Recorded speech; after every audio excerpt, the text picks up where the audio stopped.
ভাই প্রশ্ন করলেন যে মুসলিমদের ৭৩টা দলের মধ্যে কোন দলটা বেহেশতে যাবে। এটা মোহাম্মদ সাল্লাল্লাহু আলাইহি ওয়াসাল্লামের একটা হাদিস আছে তিরমিজিতে। এখানে নবী বলেছেন ইসলামের মধ্যে ৭৩টা দল তৈরি হবে, মাত্র একটা দল যাবে বেহেশতে। সাহাবাগণ জিজ্ঞেস করলেন কোন দলটা? যারা অনুসরণ করবে আমাকে, মানবে আল্লাহ এবং রাসূলকে, অনুসরণ করবে আমাকে আর আমার দৃষ্টান্তকে।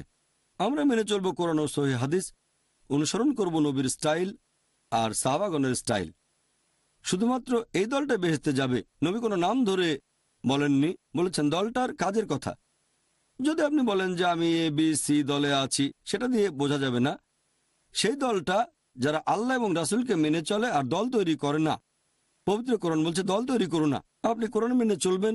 আর কোরআন বলছে সূরা আনার মধ্যে 6 আয়াত ১৫৯, যারা দিন সম্পর্কে নানা দল তৈরি করে, হে নবী তাদের দায়িত্ব তোমার নয়। যদি কোরআন এবং সুন্নাহ মেনে চলেন তাহলে দলাদলি করবেন না। তাহলে যারা কোরআন এবং সুন্নাহ মেনে চলে আর দলাদলি করে না তারা বেহেশতে যাবে। বুঝতে পারলেন?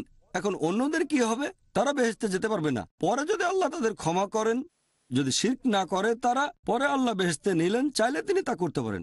আশা করি উত্তরটা পেয়েছেন।